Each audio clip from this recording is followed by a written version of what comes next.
Hoje a gente vai mergulhar fundo numa das críticas mais potentes e, olha, mais desconfortáveis já feitas ao nosso sistema de ensino, a de Friedrich Nietzsche. E se prepare porque o que ele diz tem o poder de virar de cabeça para baixo tudo o que a gente pensa sobre escola. Para começar, vamos direto na jugular. A tese central do Nietzsche é chocante. A educação moderna não foi feita para a gente alcançar a excelência. Pelo contrário, ela foi desenhada para a mediocridade. E veja bem, essa não é uma opinião qualquer. A gente está falando de um cara que agia como um verdadeiro médico da cultura. Ele olhava para a sociedade da época dele e, pá, dava o diagnóstico preciso das doenças mais profundas. E o problema principal que ele identificou é que as escolas, do jeito que a gente conhece, não têm como objetivo libertar o pensamento de ninguém. Na verdade, é o oposto. Para Nietzsche, elas são potentes ferramentas de controle do Estado, feitas para nos domesticar. E é exatamente para entender como ele chegou nessa conclusão tão extrema que a gente vai investigar isso ponto a ponto. Então, para começar, vamos dar uma olhada no sintoma.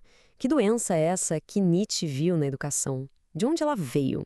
É fundamental entender que essa crítica do Nietzsche não surgiu do vácuo. Foi uma resposta direta ao que estava acontecendo na época dele. A Alemanha tinha acabado de se unificar e precisava desesperadamente de cidadãos uniformes que pensassem parecido. Ao mesmo tempo, a industrialização explodia, pedindo o quê? Mão de obra eficiente. Adivinha só o que foi moldado para entregar tudo isso? A cultura e, claro, a educação. Certo, então esse é o pano de fundo. Agora vamos entrar no diagnóstico dele para valer. Nietzsche identificou dois problemas centrais, duas doenças que, à primeira vista, parecem contraditórias, mas que, na verdade, estão totalmente interligadas. Nietzsche viu dois grandes perigos. De um lado, o que ele chamou de extensão, a cultura se espalhando por todo lado, mas de um jeito superficial, tipo um oceano com 1 palmo de profundidade. E do outro lado, a redução, o conhecimento se tornando cada vez mais especializado, mais focado.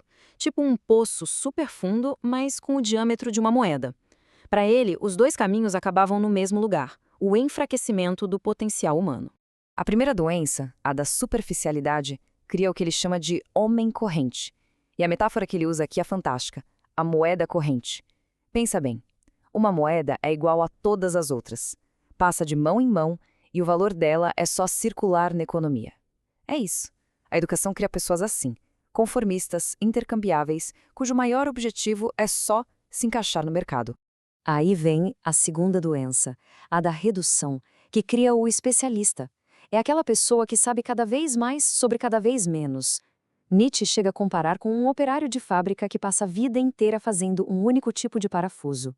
Ele se torna perito naquilo, mas perde completamente a visão da máquina inteira, do propósito maior das coisas. Ok. Se esses são os sintomas, o homem-moeda e o especialista parafuso, qual é a causa por trás de tudo isso? Para Nietzsche, o culpado tinha nome e sobrenome: o Estado moderno. E ele não achava que isso acontecia por acaso. Ele via um sistema bem organizado, um verdadeiro funil de controle.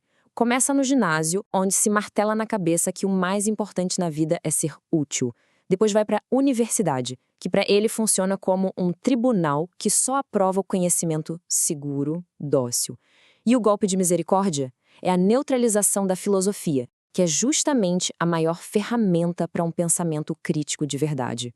E para a gente entender na prática como essa tal neutralização acontece, vamos focar no exemplo que mais doía no coração do Nietzsche, a filosofia. Para pensar um instante. Por que se ensina a filosofia nas escolas? É para que as pessoas aprendam a pensar por si mesmas, a questionar? Ou será que tem outra coisa por trás? A visão do Nietzsche sobre isso era bem pessimista. Essa citação aqui é pesadíssima, mas diz tudo. O sistema é tão bom esterilizar a filosofia que quando o aluno termina a prova, ele sente o quê? Alívio. Ufa, que bom que eu não sou um filósofo. Ou seja, ele aprende a ter repulsa pelo pensamento profundo em vez de se engajar com ele. E aqui está a grande estratégia, segundo Nietzsche. O Estado pega a filosofia, que é algo vivo, perigoso, uma prática que pode transformar a vida, e a transforma em história da filosofia, uma coisa morta, uma lista de nomes e datas para decorar para a prova. É inofensivo, não ameaça a ordem, não muda nada.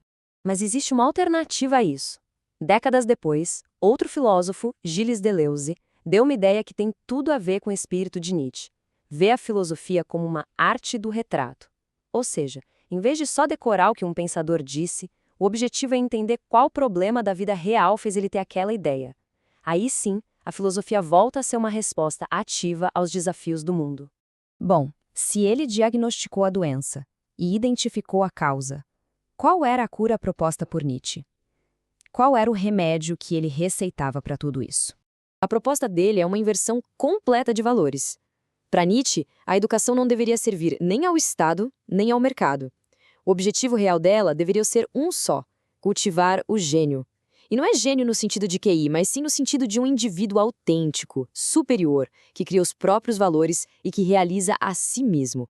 E ele tinha um modelo claro disso, o filósofo Arthur Schopenhauer.